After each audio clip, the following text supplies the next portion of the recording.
สบายดีพี่น้องบ่ไปเบ่สุขทุกคนเนาะมื้อนี้ก็พบกับสองเขียวสวัสดิ์เดือนจำปายังคือเก่าเนาะพี่น้องก็ฝากกดไลค์กดแชร์หน่อยเด้อพี่น้องเนาะ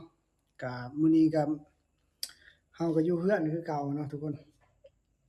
เนื่องจากว่าเมียก็ไปเวียกถือกาแล้งเนาะไปเฮ็ดเวียกเนาะก็เลยว่าเฮาก็ได้เฮ็ดแต่งอยู่แต่งกินเองเนาะทุกคนลูกเต้าก็นอนแล้วลูกนอนแล้วจังเฮาจังได้เฮ็ดกินจังได้กินข้าวอะนะทุกคนผู้ใดมีลูกน้อยก็อยากย่างแหน่ทุกคนเนาะ มื้อนี้ก็จะบ่มีหยังหลายเนาะเฮาสิต้มกรณีเนาะทุกคนเนาะเห็นบ่ทุกคน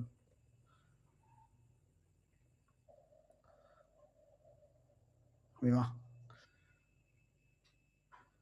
นี่คือกรณีเนาะที่เฮาจะต้มมื้อนี้เนาะ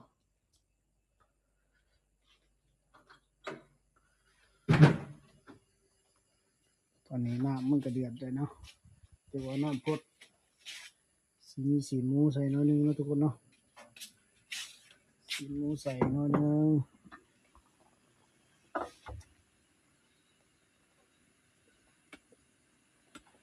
ทุกคน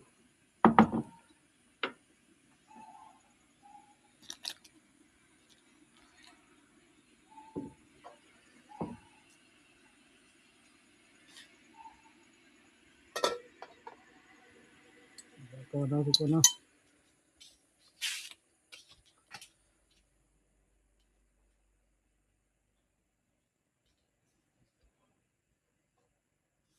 กรณีเฮาก็ตัวแช่ไว้จนตื่นเลยทุกคนแต่ว่ารู้สึกว่ามันก็โอเคแล้วทุกคน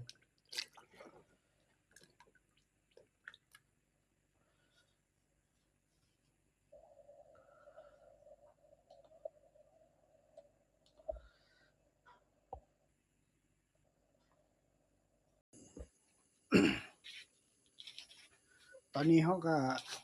เตรียมสิเด็ดผักเนาะทุกคนเนาะสิเก็บผักใส่กรณีเฮาเนาะเพราะว่าผักเฮาก็ปลูกเองกินเองพี่น้องเห็นบ่อยู่กับเพื่อนเฮาเองนี่เห็นบ่ผัก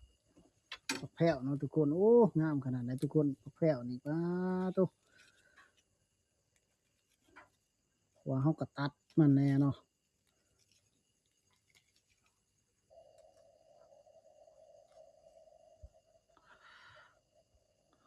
ทุกคน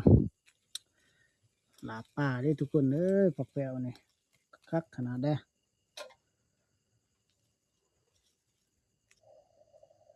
บ่ต้องไปซื้อดอกผักมีสีส้มปลูกกินเองทุกคน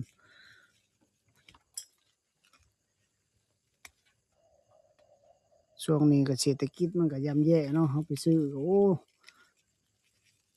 น้อยเดียวก็5,000 10,000 5,000บ่มีเลยเด้อทุกคน10,000ขึ้นเมื่อนะเดี๋ยวนี้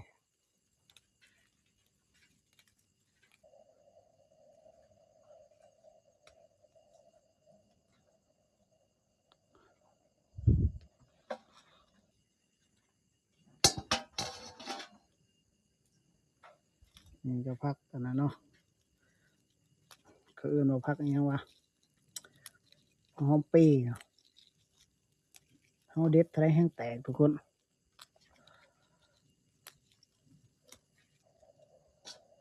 นี่ก็หอมป่นก็อยากตายแน่เนาะเพราะเนื่องจากว่าฝนมันตกหลายเด้อทุกคนฝนมันตกนะมันก็ยามฤดูฝนมันอยากปลูกยากแหน่จักหน่อยเนาะทุกคนเนาะ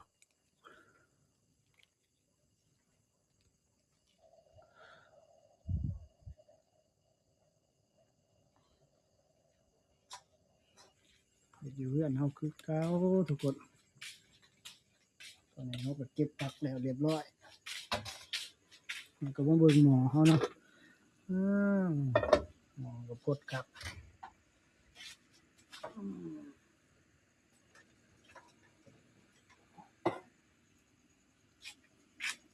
เฮาก็ตั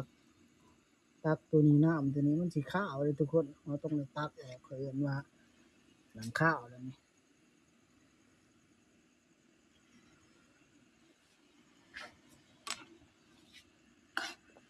เนาะ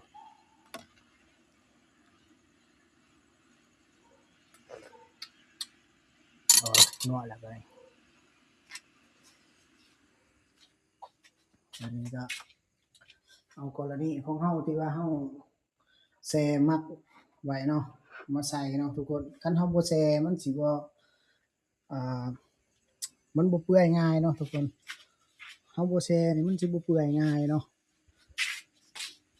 เฮาต้องแช่ไว้ก่อนอย่างน้อยก็30นาทีหรือว่าชั่วโมงหนึ่งพอดีครับเนาะทุกคนเตรียมใส่เนาะปึ๊บ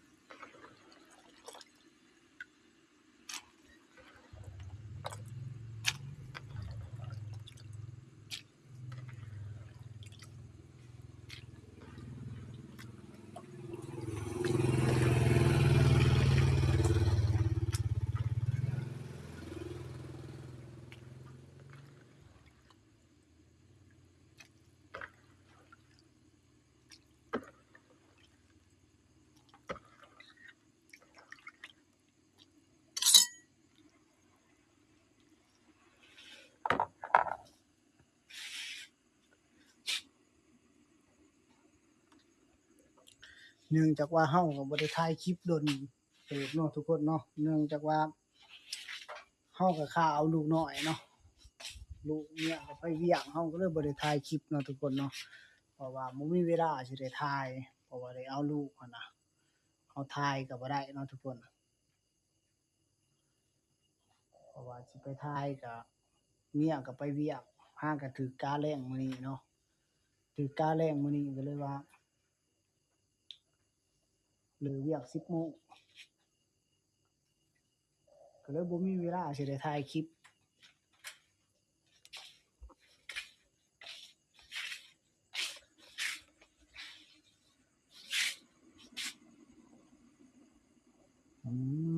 ตอนนี้ก็เดือดจุดๆๆ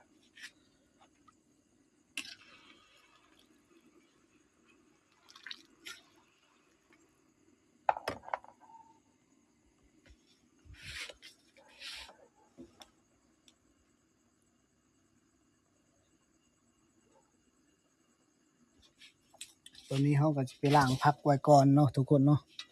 ผักผักแพ้วกับผักหอมเปรย์เนาะล้างไว้ก่อนเนาะ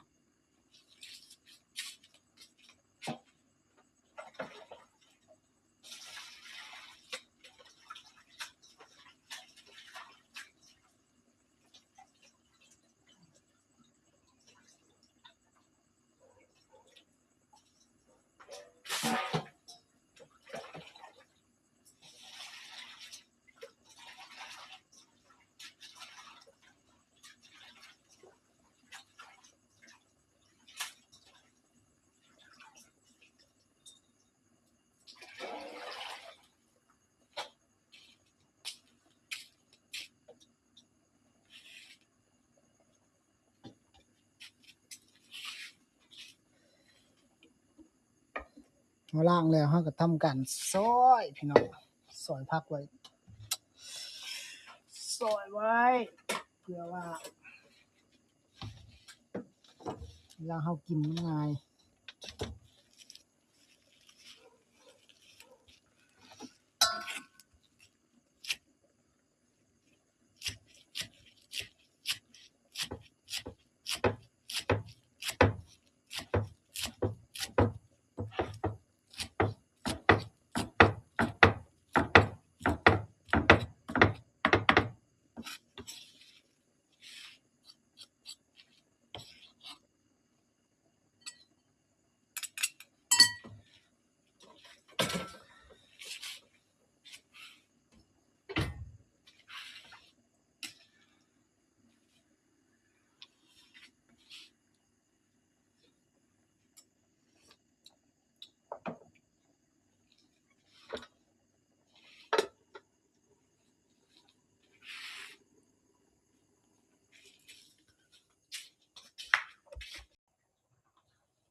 ปลาเค็มเฮาก็มีขายเด้อทุกคนเด้อสามารถสั่งได้เนาะ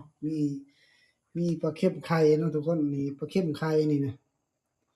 เอามาขายเนาะเฮ็ดเอามาแต่ไต้เนาะป้าเลาเฮ็ดเนาะแม่เฒ่าเลาเฮ็ดแม่เฒ่าเลาเฮ็ดเอ่อเฮ็ดให้เนาะเฮ็ดให้ขายเนาะนี่ก็ปุกใหญ่เนาะทุกคนปุ ปุกใหญ่ก็160,000ทุกคนไข่เต็มท้องทุกคนเลยเห็นบ่ไข่เต็มท้องใครต้องการก็สั่งได้เด้อทุกคนสามารถสั่งปลาเค็มได้เด้อนี่ก็ปุกน้อยเนาะปุกละ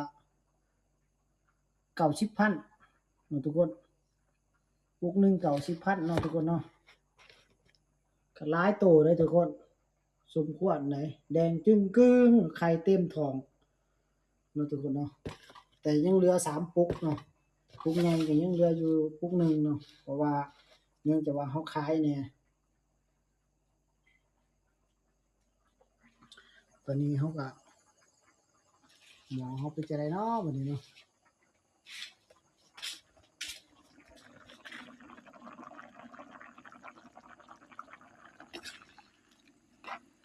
อื้อฮือ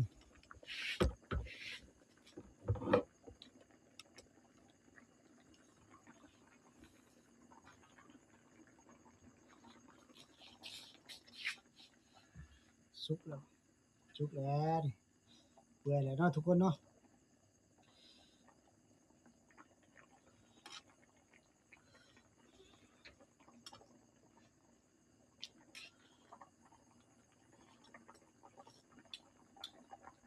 โอ้เปื่อยแล้วคักแล้วเอาตัวนี้เฮาก็เตรียมกันปรุงเนาะทุกคนเนาะ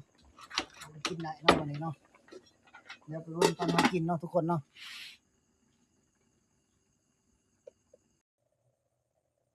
ตอนนี้เฮาก็เตรียมการตักเนาะตักใส่ถ้วยเนาะทุกคนเนาะเอตัวตาแซ่บบ่ทุกคนมาเด้อพี่น้องเด้อพี่น้อง FC เบิดทุกคนมากินนำกันเด้อต้มก่อนแล้วนี่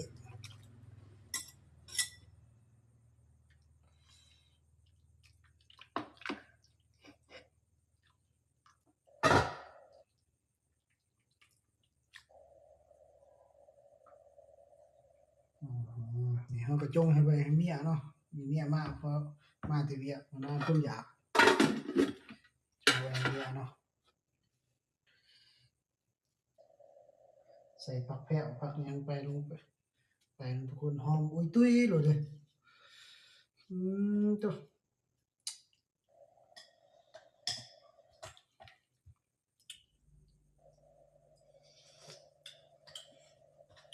หอมคักเว้ยลูกพริกเจียวกับปลาอย่างเบิดเลยเนาะ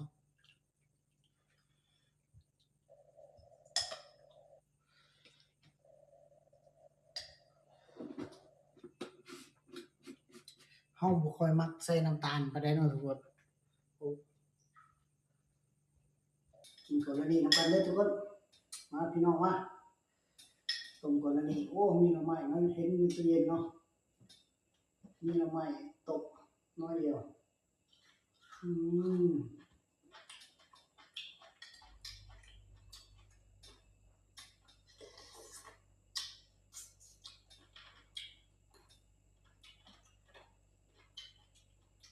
อืม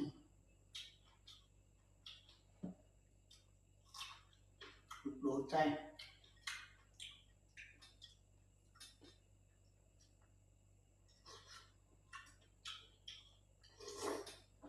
เอาข้าวใส่น้ำเนาะทุกคนเนื่องจากว่าบ่ได้กินข้าวแรกบางท่านได้กินข้าวแรกเนาะเฮ็ดเองกินเองแจกเนาะพี่น้องซื้อหมู่เนี่ยแจกอยู่แต่ว่าแพงเดือนนี่ถ้วยหนึง28,000ทุกคน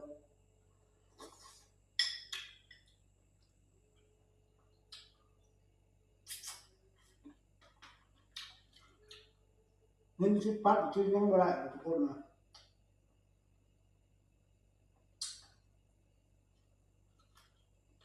อืม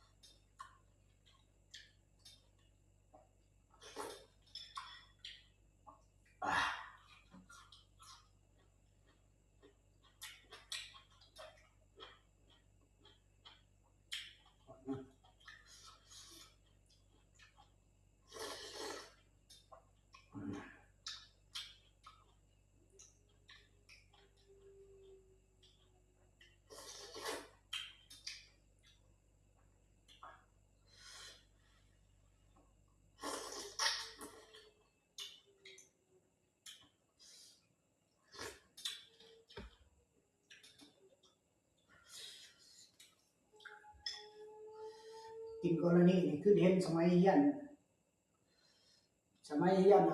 ประถมเนาะถ้วย500แต่สมัยตะกี้บ่เนี่ย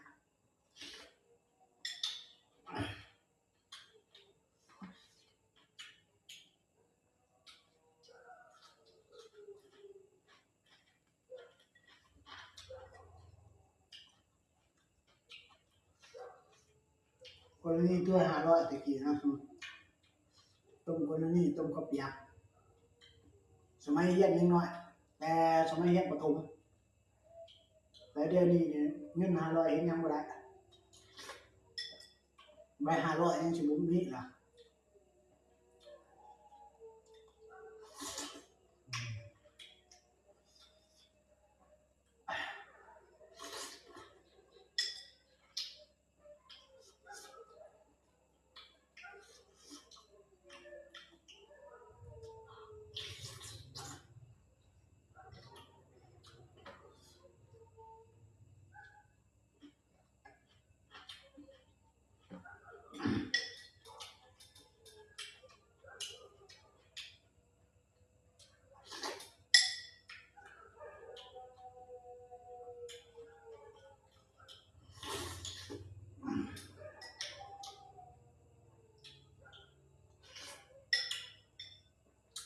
อืม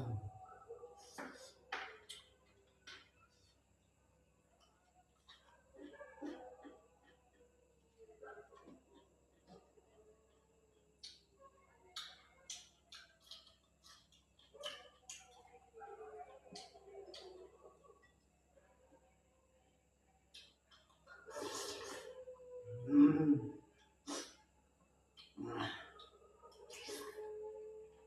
เสียดายบ่มีผักแต่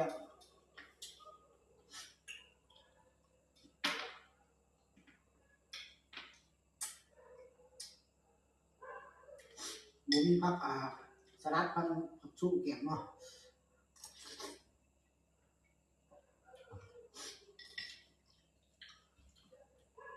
เนี่ยคักบ่ได้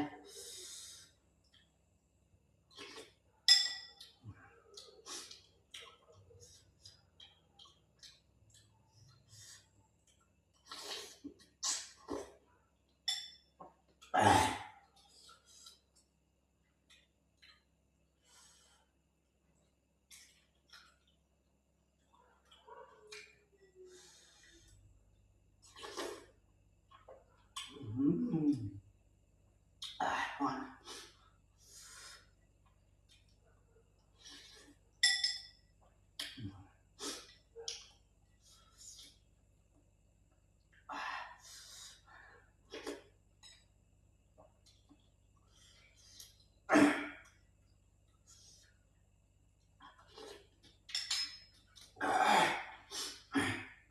ข้าวใส่มันเป็ดจังฮ้อน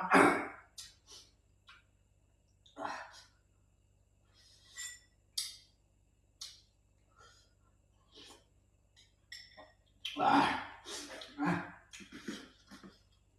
ขอบใจเนาะทุกคนที่รับชมและติดตามเนาะขอบคุณขอบใจหลายๆฉะนั้นก็พาที่สำนีก่อนเนาะ